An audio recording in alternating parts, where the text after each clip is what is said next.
वक्फ संशोधन विधेयक 2025 पर चर्चा हो रही है और चर्चा के प्रारंभ से ही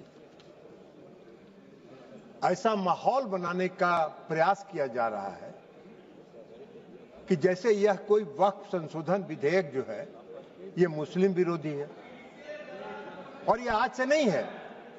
जब ये वक्फ संशोधन विधेयक इस सदन में पेश हुआ था जेपीसी में जाने के पहले, तब से ये नैरेटिव बनाने का प्रयास किया जा रहा है पूरे देश में और पूरे देश का माहौल खराब करने किया जा रहा है यह बता के कि यह मुसलमान विरोधी है।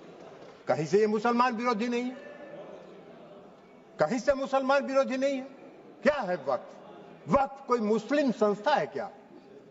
वक्फ एक तरह का ट्रस्ट है, जो ट्रस्ट मुसलमानों के हक में काम करने के लिए बनाया जाता है। मुस्लिम कोई धार्मिक संस्था नहीं है वक्फ। ऐसा नैरेटिव बनाया जा रहा है जैसे यह कोई मुसलमान, हाँ उस ट्रस्ट को यह हक है, उस ट्रस्ट को यह अधिकार होना चाहिए कि वो मुसलमान समुदाय के हर वर्ग के साथ, चाहे वो महिला हो, पुरुष हो, गरीब हो, अमीर हो, पिछड़े हो, अति पिछड़े हो, सभी वर्ग के लोगों के साथ न्याय करे, जो नहीं हो रहा है। क्या है वक्फ?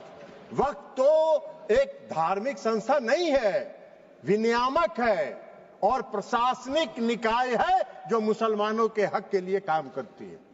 आज उसको नैरेटिव बनाया जा रहा है। क्यों नैरेटिव बनाया जा रहा है?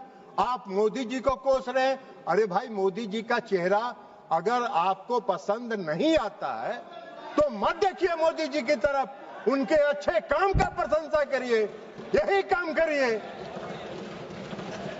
लेकिन मोदी जी ने जो आज काम किया 2013 में, जो आपने पाप किया था, उस पाप को समाप्त करके आज मोदी जी ने पारदर्शिता लाने का काम उसमें किया है। आपको क्या दिक्कत हो रहा भाई? हाँ, ये अलग बात है कि आपको मोदी जी पसंद नहीं है तो नहीं है, तो मत रहे। लेकिन देश की जनता मोदी जी को पसंद करती है और इसलिए मोदी जी पारदर्शिता के साथ समाज के हर तबके के लिए काम करने का काम करते हैं। ये पाप आपका है और आपके उस पाप को आज मोदी जी ने आपके चंगुल से, उस गिरोह से निकाल के आम मुसलमानों की तरफ उसको फेंक दिया है उसके काम करने के लिए। तो ये आपको खराब लग रहा है? क्यों खराब लग रहा है भाई? ये खराब लगने की कोई चीज तो है नहीं। आप मुसलमानों के कल्याण के विरोधी हैं क्या? आप मुसलमानों के कल्याण के लिए अगर मोदी जी ने कोई काम किया तो उसकी प्रशंसा करनी चाहिए थी। लेकिन आपको आज क्या है?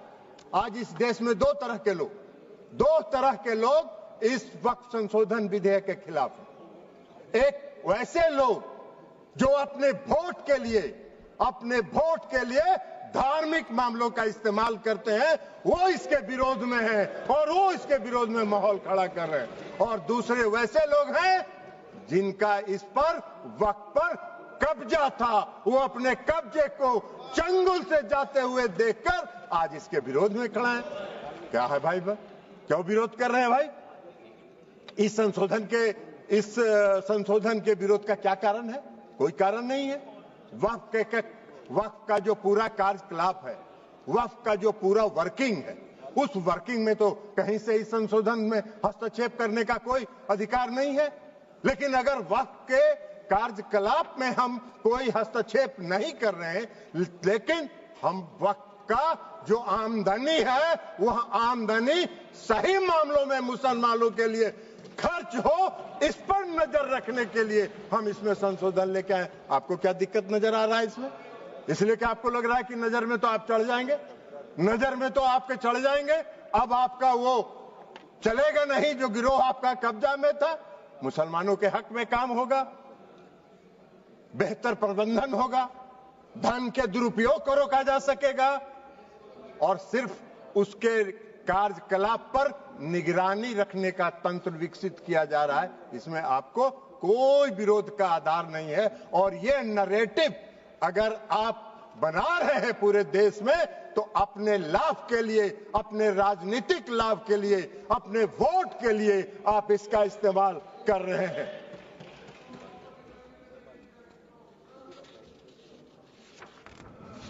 सभापति महोदया, इस संशोधन से क्या होगा? इस संशोधन से सबसे बड़ा फायदा क्या है? आज मुसलमान समुदाय के अंदर, ये नैरेटिव तो आप बना नहीं रहे, मुसलमान समुदाय के अंदर पसमानदा समाज के भी लोग हैं। आप जरा बताइए हमको, पूरे देश भर का उदाहरण देके बताइए कि पसमानदा समाज का वक्त पर कोई है, वक्त में उसका बेचारे का कोई से है? कितनी बड़ी आबादी है पसमानदा समाज की, उसका कोई से है?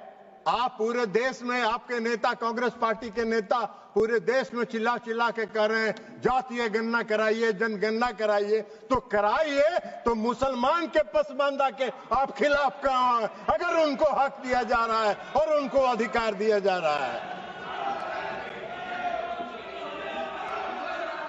आपको बता देते हैं, आपको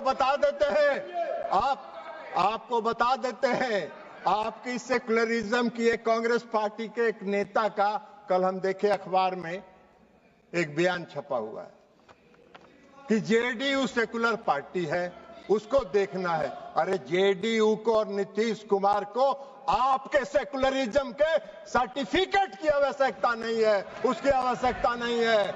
आपको हम एक बात बता देते हैं, सेकुलरिज्म की आपकी परिभाषा है समाज को वोट के लिए बांटो, भावना की राजनीति करो और वोट लेके देश पर राज करो और राज करो। यह आपका सेकुलरिज्म का परिभाषा है।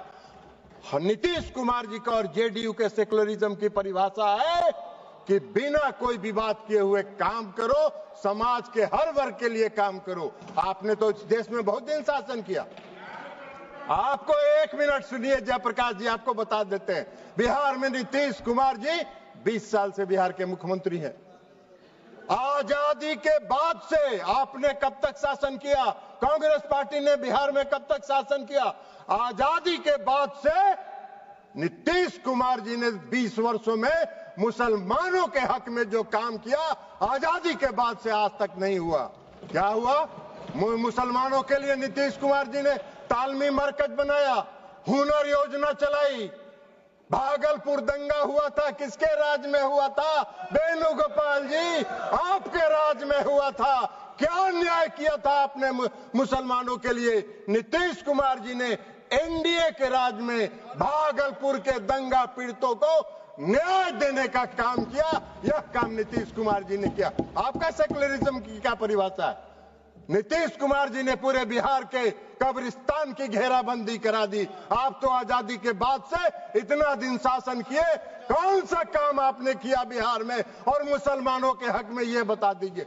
लेकिन नीतीश कुमार जी वोट के लिए राजनीति नहीं करते हैं और नीतीश कुमार जी ने मुसलमानों के हक में बिहार में जितना काम किया, भारतीय जनता पार्टी उसकी भागीदार रही।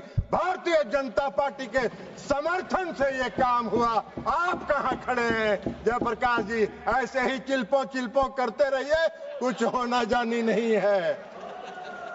तो इसलिए आज वक्फ संशोधन बिल के माध्यम से मुसलमानों के, पसमानदा समाज के मुसलमानों के लिए, जो पिछड़े वर्ग के मुसलमान हैं, जो गरीब तबके के मुसलमान हैं, जो मुसलमान में भी सबसे निम्न वर्ग के मुसलमान हैं, उनको भी आज न्याय देने का काम हो रहा है। तो आपको चिल्पों बम मचा रहे हैं, आप हल्ला कर रहे हैं, आप नैरेटिव सेट कर रहे हैं, जैसे लगता है कि इस देश में कोई तूफान आने वाला है। अरे तूफान नहीं आने वाला है। इस देश के पसमानदा समाज के मुसलमान कल नरेंद्र मोदी के साथ खड़े होंगे कि इनके शासनकाल में हमको न्याय मिला। आप कहां नजर आइएगा? नैरेटिव सेट करते रहिए। और उसके बाद आप बताइए, महिला सशक्तिकरण की बात करते हैं, बड़ा चिल्लाते हैं महिला सशक्तिकरण के लिए कि महिलाओं को सशक्त करना है, कांग्रेस पार्टी महिलाओं को सशक्त करती है। अरे कहां महिलाओं को? मुसलमान समुदाय में महिला नहीं है क्या? मुसलमान समुदाय में महिला नहीं है? आज अगर मुस्लिम समुदाय के महिलाओं को वक्फ के साथ जोड़ा जा रहा है, आपको क्यों विरोध हो रहा है? मुस्लिम समाज के महिलाओं को भी सशक्तिकरण का हक है, उनके सशक्तिकरण का भी काम प्रधानमंत्री नरेंद्र मोदी जी की सरकार ने किया। इस वक्फ संशोधन विधेयक के माध्यम से आपका नैरेटिव सेट कर रहे हैं पूरे देश में, जैसे लगता है मोदी जी मुस्लिम विरोधी हैं। मोदी जी पारदर्शी, मोदी जी सेकुलरिज्म, जिस तरह नीतीश कुमार जी ने बिहार में सेकुलरिज्म स्थापित किया, प्रधानमंत्री नरेंद्र मोदी जी भी पूरे देश में सेकुलरिज्म को लेकर आगे चल रहे हैं। समाज के हर तबके के साथ, समाज के हर वर्ग के साथ, देश के हर राज्य के साथ एक साथ काम करके उसको विकसित करने का काम कर रहे हैं, इसलिए कि उनका विजन, उनकी सोच व्यापक है। वो विकसित देश बनाना चाहते हैं, आत्मनिर्भर भारत बनाना चाहते हैं। आप देश को संकुचित रखना चाहते हैं, देश को बांट के वोट के लिए धर्म के आधार पर वोट को बांटना चाहते हैं, जो आपका चलने वाला नहीं है। अभी चर्चा हो रही थी, बहुत लोगों ने कहा इस संशोधन के माध्यम से डीएम को अधिकार क्यों दे दिया गया। बहुत लोगों ने सिविल प्रोसीजर कोड तक की बात करी, हमको हंसी आ रही थी।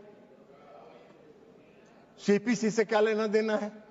गाय का सील भैंस में, भैंस का सील सिंह जो है गाय में लगा रहे हैं। अरे भाई, इस देश में रेवेन्यू के रिकॉर्ड्स का कस्टोडियन कौन होता है? इस देश में रेवेन्यू के रिकॉर्ड्स का कस्टोडियन डिस्ट्रिक्ट मजिस्ट्रेट होता है, और डिस्ट्रिक्ट मजिस्ट्रेट को अगर यह अधिकार दिया गया था, कोई गलत नहीं था, लेकिन फिर भी आपने उसका विरोध किया। तो भाई सरकार ने सोचा कि चलिए आपके विरोध को मान लेते हैं, और उससे बड़े अधिकारी को दे दिया ये अधिकार। लेकिन रेवेन्यू के रिकॉर्ड्स का कस्टोडियन जिलाधिकारी होता है। आपका अगर झगड़ा होगा, मेरी संपत्ति का अगर झगड़ा होगा, वेणुगोपाल जी आपकी संपत्ति का किसी से झगड़ा होगा, तो कहां जाते हैं आप? खतियान देखने के पास? किसके पास जाते हैं? वही डिस्ट्रिक्ट मजिस्ट्रेट के यहां, वही डिस्ट्रिक्ट मजिस्ट्रेट की अदालत में जाते हैं। एक आम मुसलमान भी आज की तारीख में, आम नागरिक अगर मुसलमान का है और उसकी व्यक्तिगत संपत्ति पर कोई विवाद होता है, तो वो जाता है डिस्ट्रिक्ट मजिस्ट्रेट के यहाँ, और वहीं से उसको न्याय मिलता है। तो आम मुसलमान डिस्ट्रिक्ट मजिस्ट्रेट के दफ्तर में जाएंगे, उनको न्याय मिलेगा। अब वक्फ को नहीं जाना है, इसलिए कि वक्फ की जमींदारी है। पूरे वक्फ की संपत्ति पर उसको समाप्त करने का काम, पारदर्शिता लाने का काम नरेंद्र मोदी की सरकार ने किया है। इसका स्वागत करना चाहिए, इसका विरोध नहीं होना चाहिए। अब आप कह रहे हैं कि ट्रिब्यूनल की बात आती है। भाई क्या ट्रिब्यूनल में क्या दिक्कत है? आज का क्या कानून है? आज का क्या कानून है? आज का कानून यह है जो पाप किया आपने 2013 में। आज का कानून क्या है कि अगर कोई वक्त, जो सुबह में रिजिजू साहब मंत्री जी जो भाषण दे रहे थे, उन्होंने कहा कि धारा 40 को खत्म कर दिया हमने। बड़ा बहुत अच्छा धन्यवाद के पात्र हैं किरेन रिजिजू साहब जी। इन्होंने सुप्रीम कोर्ट की बिल्डिंग को, राष्ट्रपति भवन की बिल्डिंग को, लोकसभा की बिल्डिंग को बचा लेने का काम किया, नहीं तो कल कह देता कि ये भी मेरा वक्त का संपत्ति है। भाई आपका ऐसा कौन सा कानून है इस देश में? इस देश में ऐसा कहीं कानून होता है? कोई प्रजातांत्रिक, हम आजादी के बाद से इतने दिनों से इस देश को चला रहे हैं, कौन सा इस देश में ऐसा कानून है कि वक्फ ने जिस पर रख दिया हाथ, वक्फ की संपत्ति हो गई? अभी सेकुलरिज्म के इनके सहयोगी हैं, जिनके आजकल वेणुगोपाल जी जिस पार्टी जो है, जिसकी पिछलग्गू बनी हुई है, आज उनका भी वायरल हो रहा है। इसी लोकसभा में उनका दिया हुआ भाषण वायरल हो रहा है, जिन्होंने कहा है कि पूरे डाक बंगला चौक को पटना के वक्फ वालों ने कब्जा करके रख लिया है। सख्त कानून बनना चाहिए और उन लोगों को विदा करना चाहिए।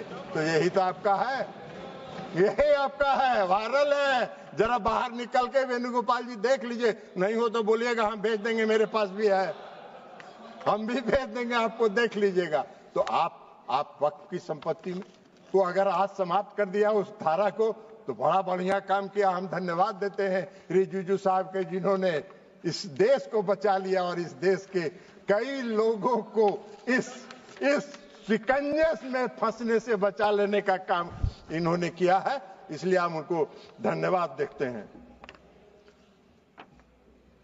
अब ट्रिब्यूनल की बात है। ट्रिब्यूनल का कहां क्या था भाई? कल इस कानून के तहत ट्रिब्यूनल में जाइए, ट्रिब्यूनल में जाके आप साबित करिए कि वक्फ का संपत्ति नहीं है, ये मेरा संपत्ति है, और उसको 5 साल तक 10 साल तक ट्रिब्यूनल सुनता रहेगा। और एक बार ट्रिब्यूनल फैसला दे दिया कि वक्फ वाले सही है, अब फिर कहीं नहीं जाइए, फिर उसी में रिवीजन फाइल करिए। यही तो आज का कानून था, जिसको खत्म करके इस सरकार ने पारदर्शिता लाने के लिए सिर्फ इंडिविजुअल को भी नहीं, अगर वक्फ को भी कोई शिकायत है तो वह भी अपील में जा सकता है, उसको भी आजादी मिल गई है। दो तरफा मामला साफ है। अब चलिए, जो सही होगा वही होगा, और यही काम नरेंद्र मोदी जी करते हैं, पारदर्शिता लाते हैं। आपको पारदर्शिता से चिढ़ है, आपको पारदर्शिता से नफरत है, तो इसमें मोदी जी क्या करें? उनका चेहरा आपको खराब लगता है तो मोदी जी क्या करेंगे? आपको पसंद नहीं है, उनके काम की प्रशंसा किया करिए। इसलिए आज जो